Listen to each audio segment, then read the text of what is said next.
To all the stakeholders of the San Francisco Unified School District. My name is Magdalena de Guzman. I am not speaking as an executive board member of the United Educators of San Francisco. I am not. I am not speaking as an elected San Francisco Labor Council delegate.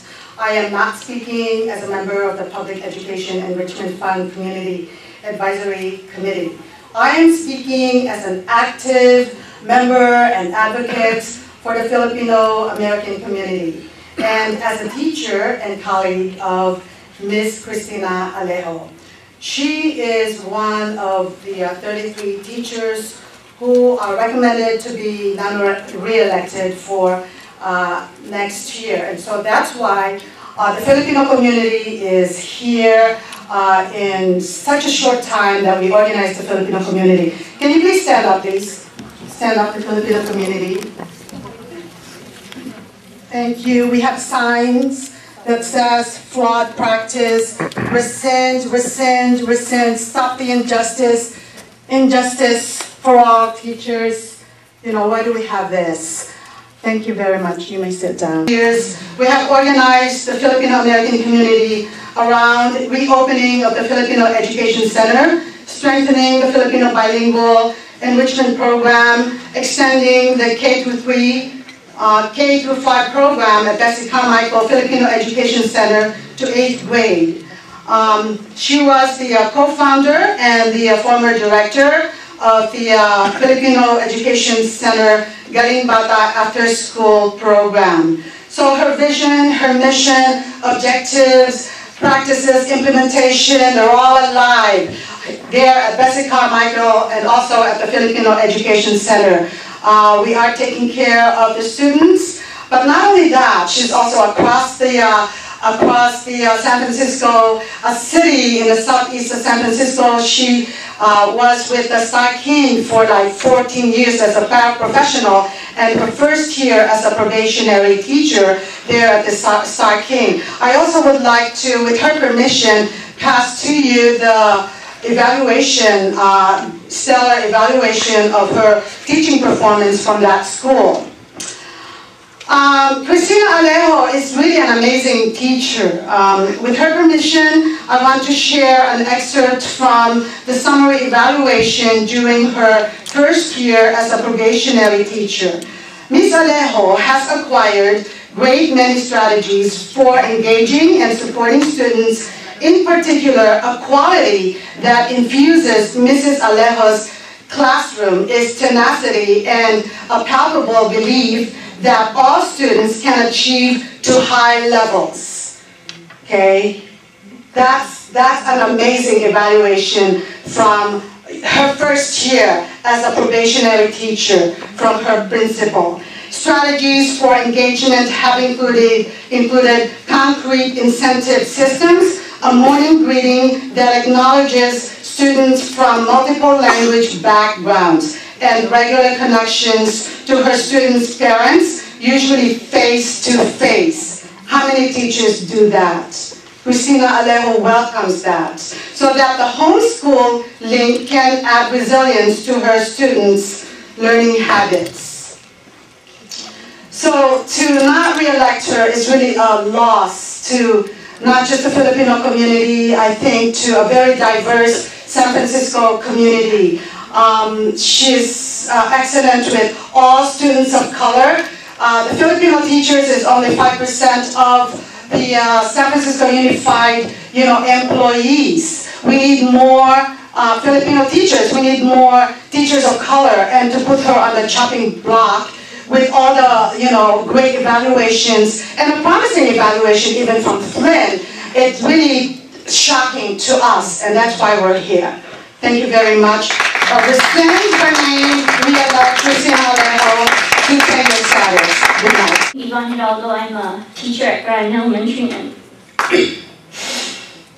you have to excuse me because I'm speaking for myself, and this has been a really emotional time for me because the non-re-election is just a really, really unjust thing. For the first reason, I haven't even been evaluated this year by my principal, so he has no idea of my work. Just to piggyback off what the previous parent was saying. Working with special ed kids is very difficult, and I'm a kindergarten teacher, and so I have 2 inclusion kids, and I've been working really, really hard to support them. And if I had known, if my principal had informed me better that I could, what this meeting was about, I would have brought them with me. They're going to write me letters of recommendation for if this non-reelection goes through, and I have to apply it to other places, because we've gotten really close and I've supported them. So I'm working really hard to support those kids. And also, I'm a teacher of color, like the person who spoke before me also. I'm Filipino-American, and there is a really small population of Filipino-American teachers in the district, which doesn't make any sense. We're a really big growing community. We're actually outgrowing the Chinese-American population in California, and I think it would be a shame to lose a role model of color.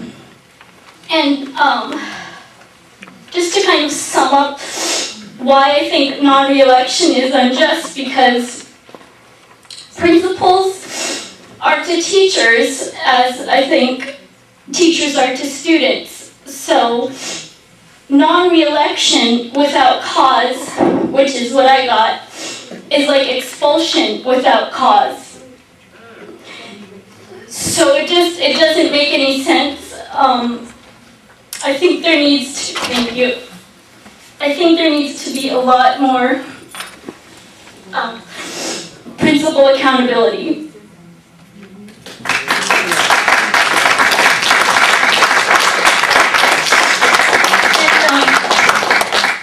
And, I just feel a really big loyalty to this district because both of my parents have been in this district, kindergarten through 12th grade. They went to schools that don't exist anymore, except Hoover and Lowell and Everett, and my 2 sisters before me, and me, and I'm working at the school right now that I went to, so it feels extra painful to not come back to the school that I work at. So this is me. Sorry to hog all your time, but I have a visual. This is me in my kindergarten class, and this is me over 20 years later in the same place in the courtyard, now teaching my class. And so I just would really like to return to the school that I started at. I'm with Manila Town Heritage Foundation, also with Port Magazine. With all the gentrification that's happened in our city, the landscape of our city has changed so much. And, you know, Tina Alejo should be retained as a teacher. She's an excellent teacher. She's an excellent role model for the young kids. And something that I think is very important is that she's somebody that really cares about families, cares about not only Filipino American families, but the children, the families of all the children. And our families are really under assault, economically, gentrification, housing. It's hard enough. Teachers like Ms. Alejo should be honored, and they should be supported, because they're the ones that are going to strengthen our community. I'm actually Marty's mom. You know, we've had several meetings and we found out, you know, information that are really disturbing, and this is cause for investigation, like a flawed practice. This actually leaves a room for somebody to abuse a practice, abuse a system. You know, we learned that second-year prog teachers, you know, go through a flawed practice that is really unfair. In the case of Tina Alejo and our teachers, all the rest of the teachers are on the chopping block right now. There is no equity. We want to make sure that there is nothing of a personal nature that the school principal or whoever have, you know, concocted. So we feel that this is a personal nature after several meetings. And we see this as an attack, not just on Tino Alejo, but also on our Filipino community and our teachers that we value here in the San Francisco University. There's a box if somebody gets non-reelected, if she or he would like to apply to a job, somewhere in the other school district, there's a box that says, have you ever been non-reelected? That's a red flag if the teacher actually checks that box. That's a death sentence. It's like saying, I've been fired and then I'm going to be rehired again. So we know Tina's caliber. We know her for many years, and it's not just in the community. She is an excellent teacher. We want to let the board know that this is not over. We will continue as the Filipino community to fight for Tina, for fellow Filipinos, for teachers until this label is taken off and their names cleared.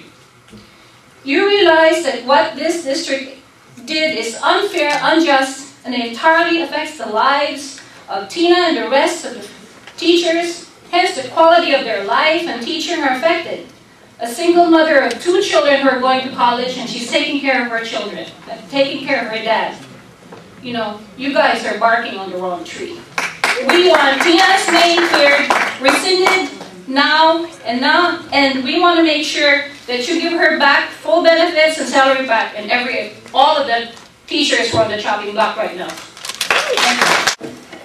Good evening, Superintendent, board members. I'm Elaine Merriweather, United Educators of San Francisco, and I'm just wondering, who will speak up for the children? Who will speak up for them? Our department has suffered so many cuts. We've been cut to the bones. And so, this is really, really sad. Because we were here last year. We got the most cut out of any department in this district. And once again, transportation, busing is being cut. A lot of our children depend on the buses to get to their after-school program. And where are those buses being cut? Bret Harte, McLaren, Havard, the Bayview, the Mission.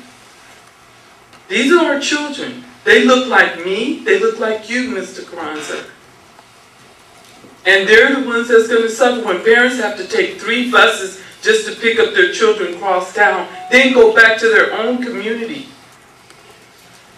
What I'm disappointed about, we knew about this busing problem 3 years ago, but there was no plan to figure out how we was going to fix this problem. It's not like it just happened. And so, we have to really think about who's going to speak up for the children. We're creating adequate conditions for every student to reach their full potential. But they need our after-school program. If we want to close the achievement gap, those children need every opportunity that they can get. It is about equity and access. This is a social justice issue. Over the past 3 years, we've lost 500 children in our after-school program. And they need those programs. That's a part of their extended education. And was needed, so I have a couple of questions for understanding how this works and why we do this. It seems like in the past couple of years we've put out hundreds of these notices, and all but a few have been rescinded. And in this next year, we're expecting to have at least a somewhat better financial situation than we've had in the past couple of years. And I think there'll be an expectation from people in our city and from the school community that we don't have the sort of pain that we've seen in the last couple of years come down on our staff and our students in the school community. And so I was sort of thinking and hoping that we would get to a place where we didn't have to put out any layoff notices. And in the presentation, you mentioned, Mr. Bushman, that you do expect or hope that we will get to a place again, even if we put out this over 100 notices, where only but a handful are rescinded. So I'm wondering why this is necessary. Why you feel that, in light of the fact that in the last couple of years we've always rescinded as many that we have, why we need to do this again. when we have the experience that we've had over the past couple of years of having so many of them become unnecessary, why we're in this place again? And especially, and one thing that wasn't mentioned is the role of the rainy day fund in this. If we were either able to give the rainy day fund as we expect, we very well might, or if we were able to have some sort of arrangement as had been discussed, what role does that play in allowing us to prevent these from happening? And would these notices be rescinded as a result of the rainy day fund? And then just lastly, if you could discuss a little bit about the programmatic changes that you discussed, you know, when you're talking about laying off or putting out notices for 23 counselors and social workers, what sort of programmatic changes make that necessary that we have to do that? I'll talk about the section. But a number of these layoffs are because there aren't students for classrooms. They're classrooms where teachers are no longer required, for example. Can you answer that? Specifically about, Yes. can you tell me your question on this? That was a pretty long it was long. You're saying we have to do this. I'm trying to understand in light of the fact that in past years we put out a lot of these notices. Most have been rescinded. We do expect an improvement in our situation, even though there are some things like the SIG grant going away. We expect an improvement. Why would we put out so many again this year in light of the number that have been rescinded in past years? Why do we feel that this is necessary in light of an improved? And I know that there's some information. One of the good news stories is that in my 10 years of doing this, we've always had to do multiple subjects, for example. We have an abundance of multiple subjects openings. But for example, when Dennis, and I wish that it was true that in a perfect world that all of the numbers lined up and that they were the same positions, but they're not. The majority of a large number of the people that are the attrition that we have is in multiple subjects. So that's the category that we're not laying off because of that, which is a first, and it's a great, that's a positive side. The rainy day fund role, can somebody else answer that? Commissioner, I think you've asked some really good questions. I mean, at the most basic level, you have a disconnect in the timing. So by March 15th, we have to notice employees that could potentially not be reemployed. But you don't have final budgets that are submitted until April from schools. So we don't have final decisions from the state on our funding until May when the rebus comes through. This board adopts a budget in June. So what this does is it ensures the board's capacity to make staffing decisions at this particular point. Now, in our conversations with our labor partners, we've assured them that we also share a very rosy outlook for what that funding may look like. We also, in working with our school sites, are confident that a number of the employees that are being noticed will be able to find positions within schools and within school budgets very, very quickly.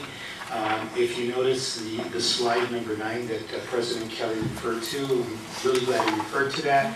As of the 24th of February, there are 15 declared retirements, 55, I'm sorry, of which 8 of them are administrators. So that doesn't cover right now as we speak the number of positions that are identified as potentially needing to be reduced. So this is as well an opportunity to preserve this board's ability to keep us financially stable. What I will also say is that as staff is working very closely with all of our groups, it is our intent as quickly as possible to rescind notices and bring back folks to positions. And one of the reasons that we're very, very hopeful is that the board has given us very clear direction that, for example, the learning that we have had from our superintendent zone, as an example, the 6 schools, and the incredible increase in student achievement in those schools, we are developing a multi-tiered system so that we're able to take that learning and those support systems to a broader context in the district so that we're aligning our district priority work with the funding that the district provides to schools to be able to continue to do that work. Within that redesign, you're going to see a number of positions that people will have an opportunity to take as well. So there's a lot of missing pieces here, and I know it seems very ambiguous to you. The bottom line is that there is a mismatch in the timing of some of these decisions, and that's why it seems that perhaps we shouldn't be issuing any of these layoff notices. I will also remind the board that whereas in the past we've, out of an abundance of caution, been very conservative and issued a significant number of layoff notices, we have scrubbed this list this year, and we're very confident that this is the absolute minimal number of notices to be able to preserve the fiscal integrity of the district, but also that we would be able to make some offers for people. Good evening, Superintendent, Board of Education Commissioners. My name is Betty Robinson Harris. I'm the United Educators Chair of the Early Education Committee. I'm here again speaking in support of all educators and paraprofessionals. I'm speaking especially for early educators because that's where my heart is, of course. The research is very clear. We don't have to rehash that again. Invest in young children now or pay later. When staff for young children is reduced or eliminated, the results of that reduction or elimination is evidence 5 to 10 years later. We see it in our special ed classrooms. We see it in remedial classrooms. We see it in our dropout rates. We see it in the multiple gaps that appear for our students. The achievement gap, the opportunity gaps, the resource gaps, and all the other gaps that we can attribute it to. But we especially see it in the lower graduation rates. Those African American students that received their honors last Wednesday, and many of us were there and helped participated in it, were there and they persevered in spite of all of the gaps. But I'm sure that in the lives of all of those children was a paraprofessional and or an early educator. I implore you to carefully review and assess the decision that you're going to have to make this evening regarding the reduction and elimination of jobs that early educators and paraprofessionals hold. It is an equity issue. The cradle to prison pipeline is not a myth, and our children deserve better.